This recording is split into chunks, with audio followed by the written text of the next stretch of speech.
Guys, welcome to my channel. इस video में हम बात करेंगे generating function for G n x और to prove that e raise to the power x upon 2 into t minus 1 upon t is equals to summation n is equals to minus infinity to infinity G n x into T raise to the power N. तो चलिए इसे prove करते हैं। तो सबसे पहले हमें prove करना है, लेफ्ट हैंड साइड में हमारे पास है e raise to the power x upon 2 into t minus 1 upon t. तो इसे हम लिख सकते हैं e raise to the power x upon t 2 into t minus x upon 2 into 1 upon t.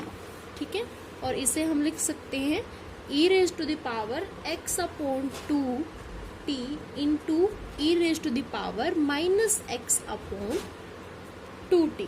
ठीक है, बेस सेम है, पावर ऐड करेंगे तो यही हमारे पास होगा। ठीक है, तो अब हम इनकी एक्सपेंशन का यूज करेंगे, यानी ई की पावर एक्स। इसकी एक्सपेंशन क्या होती है? 1 प्लस 1 बाय 1 फैक्टोरियल एक्स, यानी जो भी पावर होगी हमारी, लेकिन यहाँ पर हमारी पावर क्या है? X upon 2 T. तो यहाँ पर क्या लिखेंगे? एक्स अपॉन, एक्स की जगह लिखेंगे एक्स अपॉन 2 टी। ठीक है, फिर प्लस 1 अपॉन 2 फैक्टोरियल एक्स है यहाँ पर, एक्स की जगह यहाँ पर हमारे पास क्या है? X upon 2 T. तो यहाँ पर लिखेंगे एक्स अपॉन 2 टी का होल स्क्वायर। ठीक है, फिर इसी तरह से 1 upon 3 factorial X upon 2 T क्यों। इसी तरह से हमारे इस फंक्शन की एक्सपेंशन होगी इनटू, इसकी एक्सपेंशन भी हम इसी तरह से लिखेंगे। तो 1 प्लस एक्स क्या है? Minus x upon 2 T. तो 1 upon 1 factorial minus x upon 2 T plus 1 upon 2 factorial minus x upon 2 T whole square plus 1 upon 3 factorial minus x upon 2 T whole cube plus up to 100। अब हम लिखेंगे 1 plus 1 upon 1 factorial 1 X upon 2 T plus 1 upon 2 factorial X upon 2, इसका square और T square हम बाहर निकाल लेते हैं, टी वाले टर्म्स को बाहर निकाल लेते हैं। इसी तरह से यहाँ पर 1 upon 3 factorial X upon 2 whole cube T cube plus, कहाँ तक होगा ये? देखिए बीच में हमारे पास एन टर्म भी आएगी, तो उसे भी लिख लेते हैं 1 upon N factorial X upon 2 raise to the power N T raise to the power N plus to 100। अब इन दोनों ही ब्रैकेट्स को हम इस तरह से लिखेंगे। देखिए 1 plus 1 upon 1 factorial 1 X upon 2 into T plus 1 upon 2 factorial X upon 2 square into T square, यानी टी को हम अलग सेपरेट कर लेंगे, plus 1 upon 3 factorial X upon 2 cube T cube plus, इसी तरह हमारे पास कहीं पर एन टर्म भी होगी, उसे भी लिखेंगे 1 अपॉन एन फैक्टोरियल, क्योंकि इसका हमें बाद में यूज भी करना है, X upon 2 raise to the power N T raise to the power N. और फिर हमारे पास कौन सी टर्म होगी? 1 by N plus 1 factorial X upon 2 raise to the power N plus 1 into T raise to the power N plus 1 up to 100। इसी तरह से जो हमारी सेकंड ब्रैकेट है इसे भी हम लिखेंगे इंटू 1 प्लस 1/1 फैक्टोरियल 1, यहाँ पर है -x/2 t plus minus minus, तो यहाँ पर माइनस आएगा -x/2 इंटू टी। फिर यहाँ पर -x/2 का स्क्वायर है तो माइनस का भी स्क्वायर होगा, माइनस का स्क्वायर यानी minus minus equal two plus, तो यहाँ पर प्लस और यहाँ पर भी प्लस प्लस प्लस प्लस, तो लिखेंगे +1/2 factorial x/2 whole square into 1/t whole square. यहाँ पर भी 1/t ही आएगा क्योंकि यहाँ पर ये जो t है ये डिनोमिनेटर में है, इसीलिए 1/t।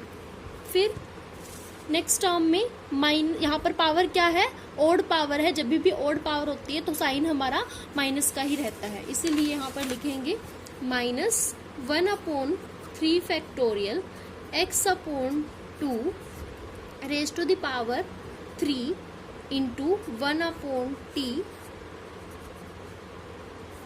पावर 3। और यहाँ पर भी हमारे पास क्या आएगा, फिर हमारे पास nth टर्म होगी 1/n factorial x/2 raise to the power n 1/t raise to the power n। देखिए यहाँ पर अब n की वैल्यू तो कुछ भी हो सकती है ना, तो यहाँ पर देखिए जहाँ पर हमारे पास 2 फैक्टोरियल,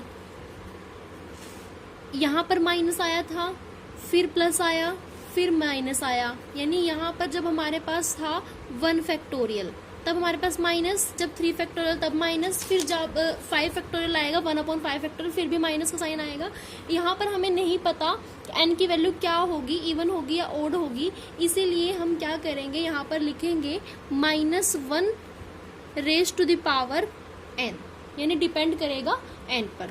इसी तरह से नेक्स्ट टर्म जो हमारी n+1 टर्म होगी उसे भी हम यही लिखेंगे -1 raise to the power n+1 1/n+1 factorial x/2 raise to the power n+1 into 1/t raise to the power n+1 plus up to so. अब देखिए, अब हमें इन दोनों ब्रैकेट्स की मल्टीप्लाई करनी है और फिर जो हमारे पास ये टर्म्स होंगी, तो ये देखिए यहाँ पर है हमारे पास t raise to the power 0, फिर है t स्क्वायर, t क्यूब, हम इनकी मल्टीप्लाई करेंगे तो t की पावर में हमारे पास कुछ टर्म्स होंगी, तो हमें क्या करना है, उनके कोफिशिएंट को कलेक्ट करना है। किस तरह से वो देखिए, अब हम मल्टीप्लाई करेंगे तो उसमें बहुत टाइम लग जाएगा, तो हम क्या करेंगे, देखिए सबसे पहले हम क्या करते हैं, t raise to the power 0 के कोफिशिएंट को कलेक्ट करते हैं। देखिए t raise to the power 0 वाली टर्म्स हमारी कौन से बनेंगे, सबसे पहले तो यही कि यहाँ पर 1 है तो 1 के साथ में हमारे पास क्या होगा, t raise to the power 0, किसी की पावर अगर 0 हो तो 1 के इक्वल होती है, तो इसलिए हम यहाँ पर t raise to the power 0 लिख सकते हैं। तो पहली टर्म तो हमारी यही हुई क्या, 1। जब हम इस 1 की मल्टीप्लाई 1 से करेंगे तो हमारे पास आएगा 1।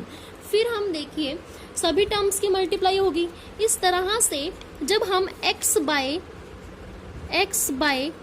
2t की मल्टीप्लाई करेंगे x/2 इंटू 1/t, यहाँ पर t है तो यहाँ पर 1/t है, तो यहाँ से क्या होगा, इस t से ये t कैंसिल हो जाएगा। और साइन की भी बात कर लेते हैं, यहाँ पर प्लस है, यहाँ माइनस, तो प्लस माइनस माइनस होगा यहाँ पर हमारे पास, ठीक है। तो यहाँ क्या होगा, x/2 यही रहेगा, और यहाँ पर भी तो क्या लिख सकते हैं हम, t raise to the power 0, ठीक है। तो t raise to the power 0 का एक और कोफिशिएंट क्या है यहाँ पर, x/2, और वो भी कैसा, नेगेटिव, यानी -x/2, ठीक है, sorry x/2 square, x/2 square हो जाएगा, ठीक है।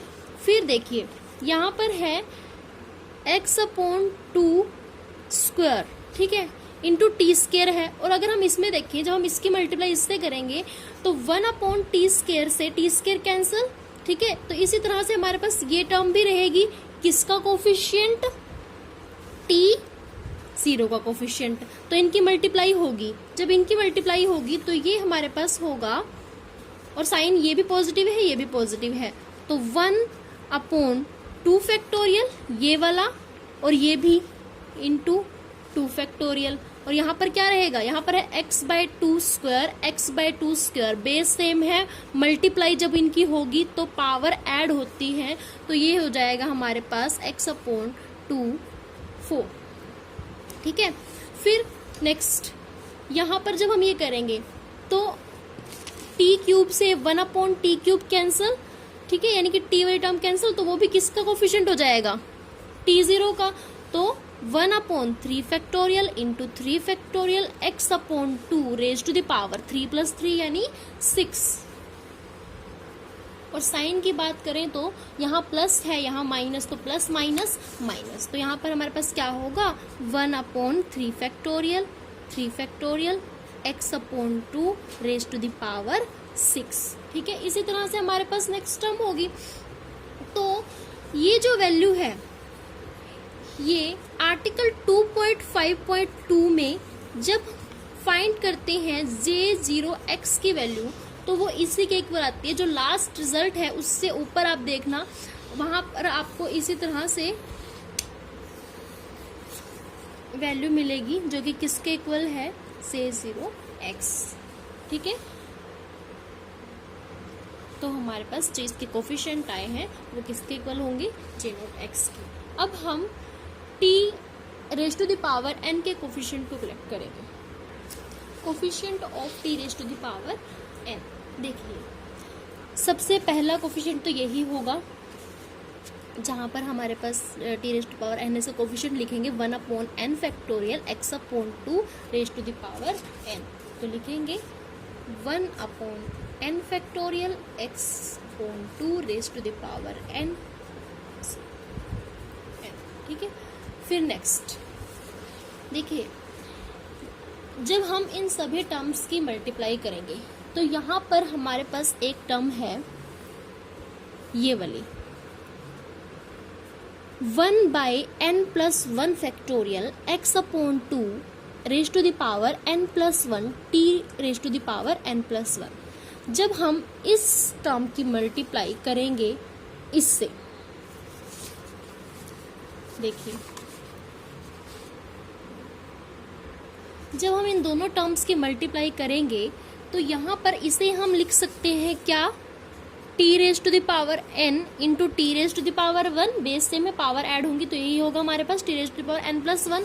तो इंटू में है हमारे पास x/2 इंटू 1/t, तो इस t से ये t कैंसिल, तो यहाँ पर हमारे पास क्या रहेगा, ओनली t⁻n। तो 1/n+1 factorial x/2 raise to the power n+1। जो हमारे पास t⁻n का कोफिशिएंट होगा वो क्या होगा, ये, और इसे हम क्या लिखेंगे 1/n+1 factorial x/2 raise to the power, यहाँ पर क्या है n+1 और यहाँ पर पावर क्या है 1, तो n+1+1 बेस सेम है, पावर ऐड होंगी तो यहाँ पर होगा x/2 raise to the power n+2, 1 + 1 2। तो tn का कोफिशिएंट यहाँ से हमारे पास क्या रहेगा ये। और साइन, ये जो टर्म है हमारी पॉजिटिव है, यहाँ पर ये नेगेटिव है, तो प्लस माइनस माइनस, तो लिखेंगे -1/n+1 factorial x/2 raise to the power n+2। अब देखिए इससे नेक्स्ट टर्म हमारी क्या होगी, 1/n+2 factorial x/2 raise to the power n+2 t raise to the power n+2। जब हम इसकी मल्टीप्लाई करेंगे किससे, इस वाले ब्रैकेट की नेक्स्ट टर्म से, यानी into 1/2 factorial x/2 square 1/t square, यही है। ठीक है, जब हम इसकी मल्टीप्लाई करेंगे इसे हम क्या लिख सकते हैं, T raise to the power N into T raise to the power 2। तो टी स्क्वायर से यहाँ से कैंसिल, तो यहाँ पर हमारे पास क्या रहेगा, only T raise to the power N. तो इसका कोफिशिएंट क्या रहेगा, ये तो लिखेंगे 1/n plus 2 factorial into 2 factorial x/2 raise to the power n plus 2 plus 2, तो ये होगा n प्लस 4। और साइन इस ब्रैकेट के हमारी सभी टर्म पॉजिटिव थी, तो यहाँ पर प्लस ही रहेगा, और यहाँ पर भी क्या है, प्लस, तो प्लस प्लस प्लस, तो हमारी नेक्स्ट टर्म भी कैसी होगी, पॉजिटिव। इसी तरह से हमारी नेक्स्ट टर्म सभी टर्म्स होंगी। अब यहाँ पर देखिए ये हमारे पास किसके इक्वल है, summation r is equals to 0 to infinity -1 raise to the power r upon r factorial 1/n plus r factorial x/2 raise to the power n plus 2r। देखिए कैसे, -1 raise to the power r, देखिए first term positive है, फिर negative, फिर positive, फिर हमारी negative term आएगी, फिर पॉजिटिव आएगी, फिर नेगेटिव, फिर पॉजिटिव, इस तरह से है। तो -1 raise to the power r की वैल्यू जब हम 0 पुट करेंगे, किसी की भी वैल्यू अगर 0 होती है तो वो 1 के इक्वल होती है, तो हमारी फर्स्ट वैल्यू जो होगी वो पॉजिटिव, फिर 1 रखेंगे तो -1 की पावर 1 नेगेटिव, -1 की पावर 2 पॉजिटिव, फिर 3 नेगेटिव, इस तरह से हमारे पास होगा -1 raise to the power r upon r factorial. यानी यहाँ पर हमारे पास क्या है, 0 फैक्टोरियल, फिर है 1 फैक्टोरियल, फिर 2 फैक्टोरियल, नेक्स्ट टर्म में आएगा 3 फैक्टोरियल। इसी तरह से हम इसको क्या लिख सकते हैं, r फैक्टोरियल। 0 फैक्टोरियल की वैल्यू भी हमारे पास 1 के इक्वल होती है। फिर 1/n प्लस r फैक्टोरियल, देखिए यहाँ पर है n प्लस 0, ठीक है, फिर n प्लस 1, फिर n प्लस 2, फिर n प्लस 3, इसी तरह से n प्लस r। जब हम r की वैल्यू 0 रखेंगे तो फर्स्ट टर्म, 1 रखेंगे तो n प्लस 1 फैक्टोरियल, 2 रखेंगे तो n प्लस 2 फैक्टोरियल, 3 रखेंगे तो n प्लस 3 फैक्टोरियल, इस तरह से होगा। और यहाँ पर x/2 raise to the power n plus 2r, r की वैल्यू जब 0 रखेंगे तो n प्लस 2 इंटू 0 0, तो n plus 0 0, n plus 0 n, तो यहाँ पर है n, फिर n प्लस, जब r की वैल्यू 1 रखेंगे तो n प्लस 2 आएगी, जब 2 रखेंगे तो n प्लस 4 आएगी, इसीलिए हमने इसको इस फॉर्म में लिखा। समेशन क्यों है, क्योंकि सभी टर्म्स का क्या है, सम है, ठीक है। तो इसे यहाँ पर हम क्या कर देंगे, j की फॉर्म में लाने के लिए, देखिए यहाँ पर है n प्लस r फैक्टोरियल, और ये किसके इक्वल होता है, gamma n plus r plus 1, ठीक है। ये हमारे पास एक रिजल्ट है, यानी gamma n plus r plus 1 is equals to n plus r factorial, ठीक है। तो लिखेंगे यहाँ पर sigma r is equals to 0 to infinity -1 raise to the power r upon r factorial 1 upon gamma n plus r plus 1 into x/2 n plus 2r, और ये हमारे पास किसकी वैल्यू है, jnx, ठीक है। It is Bessel function of first kind of order. And अब हम collect करेंगे coefficient of 1/t raise to the power n। देखिए coefficient of 1/t raise to the power n, यानी हमारे पास डिनोमिनेटर में t raise to the power n रहना चाहिए। तो हमारी जो सेकंड ब्रैकेट है उसमें जो ये वाली टर्म है nth टर्म, पहले तो हम यही लिखेंगे, इसका कोफिशिएंट क्या है, -1 raise to the power n 1/n factorial x/2 raise to the power n। अब देखिए यहाँ पर हमारी जो ये वाली टर्म है इसकी मल्टीप्लाई अगर हम इससे करेंगे तो देखिए इन दोनों की जब हम मल्टीप्लाई करेंगे तो यहाँ पर 1/t raise to the power n plus 1 को हम लिख सकते हैं 1/t raise to the power n into 1/t, ठीक है। बेस से में पावर ऐड होंगी तो यही होगा हमारे पास, इंटू में x/2t। जब हमें क्या करना है, इसे रखना है, इसे कैंसिल करना है, तो इसे कैंसिल करने के लिए अगर यहाँ पर 1/t है तो इसे कैंसिल करने के लिए हमारे पास फर्स्ट ब्रैकेट में ये वाली टर्म होगी। फिर अगर यहाँ पर होता 1/t², फिर इसे कैंसिल करने के लिए यानी t² के कैंसिल करने के लिए जब वो डिनोमिनेटर में हो तो हम फर्स्ट ब्रैकेट के सेकेंड टर्म को देखेंगे, ठीक है। तो यहाँ से जब हम इन दोनों की मल्टीप्लाई करते हैं तो t से t यहाँ पर कैंसिल हो जाएगा, यानी यहाँ पर क्या बचेगा 1/t⁻n, और इसका कोफिशिएंट हमारे पास क्या रहेगा, ये इंटू x/2। तो लिखेंगे -1 raised to the power n plus 1, 1/n+1 factorial x/2 raised to the power n plus 1 है यहाँ पर, और यहाँ पर पावर है 1। तो जब बेस सेम है और मल्टीप्लाई कर रहे हैं तो पावर क्या होंगी, ऐड। तो n+1+1 is equals to n+2। अब नेक्स्ट टर्म हमारी क्या होगी, जब हम इसे नेक्स्ट टर्म लिखेंगे और उसकी मल्टीप्लाई हम करेंगे इससे, ताकि हमारे पास t² से t² कैंसिल हो जाए और हमारे पास रहेगा 1/t⁻n का कोफिशिएंट। तो इस तरह से हम इन दोनों की जब हम मल्टीप्लाई करेंगे इसे हम लिख सकते हैं 1/t⁻n इंटू 1/t², ठीक है। इसे आप होल पावर लिखिए या फिर t की पावर में लिख दीजिए, क्योंकि ऊपर हम न्यूमरेटर में हमारे पास 1 ही है। t² से यहाँ पर t² कैंसिल हो जाएगा और हमारे पास 1/t⁻n का कोफिशिएंट रहेगा, वो क्या होगा, ये यानी -1/n+2 1/n+2 factorial into 2 factorial x/2 raised to the power n+2 है यहाँ पर 2 है तो n+2 + 2 क्या हो जाएगा, n+4।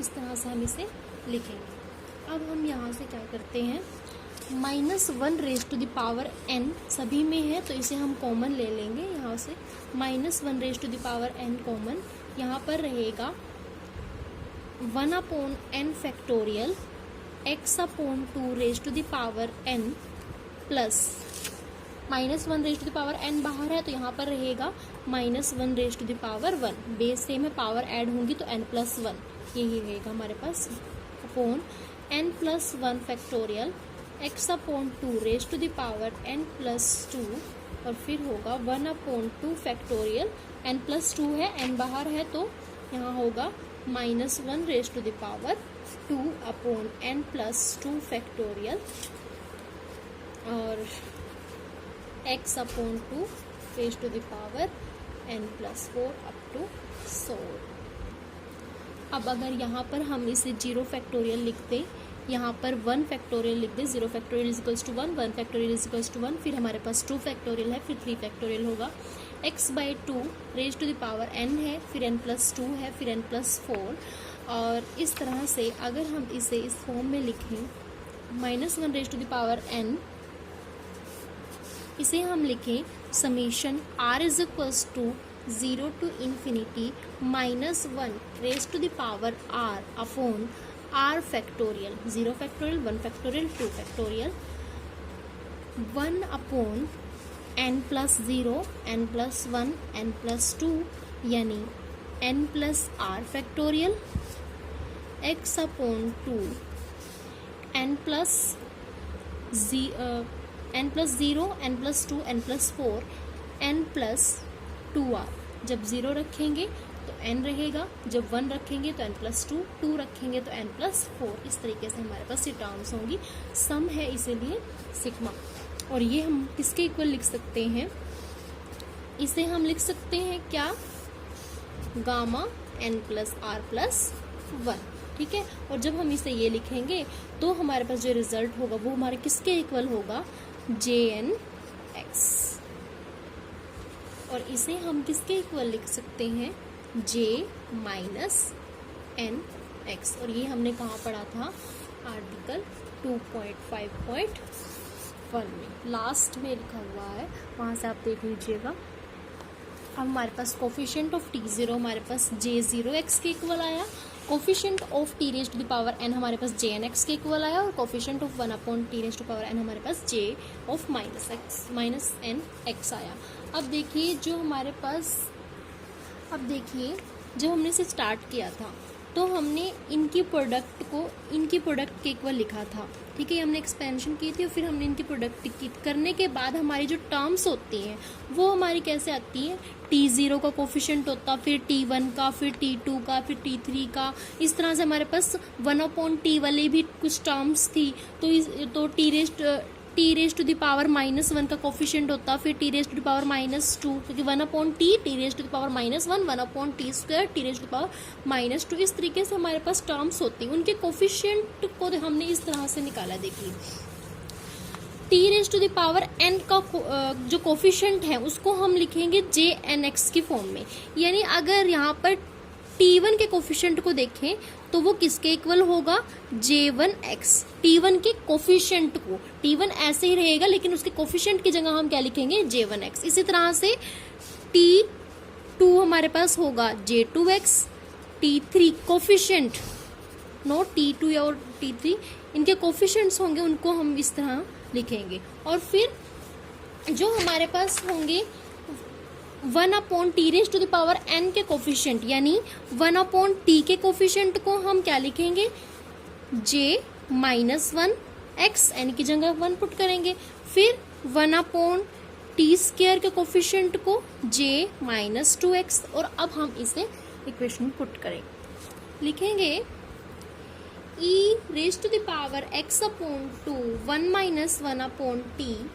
जो हमारी टर्म्स आएंगी, एक तो होगा हमारे पास, जब हमारे पास T0 का कोफिशिएंट भी निकाला है ना हमने, उसका कोफिशिएंट क्या होगा, J0x, ठीक है। इनटू में आप T0 लिखें तब भी ठीक है, अगर नहीं लिखते तब भी ठीक है, क्योंकि वैल्यू क्या होगी उसकी, 1। फिर J1x इंटू T, फिर J2x इंटू T², यानी T² का कोफिशिएंट J2x, T1 का कोफिशिएंट J1x। इसी तरह से T raise to the power n का कोफिशिएंट क्या होगा, JNX, ठीक है।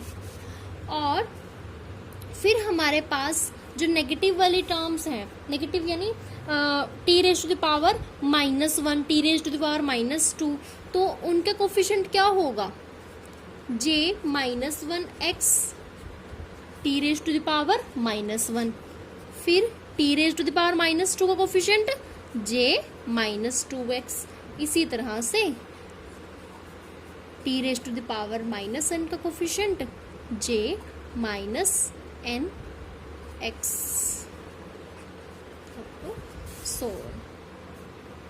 अब इसमें ये पॉजिटिव, जब हम n हमारा पॉजिटिव है वो वाली टर्म्स भी हैं, जब n 0 तो वो वाली टर्म्स भी हैं, और जब नेगेटिव है वो वाली टर्म्स भी है। इसीलिए हम, और सम है इसीलिए इसे क्या लिखेंगे, summation n is equals to -∞ to ∞ JNX T raise to the power n।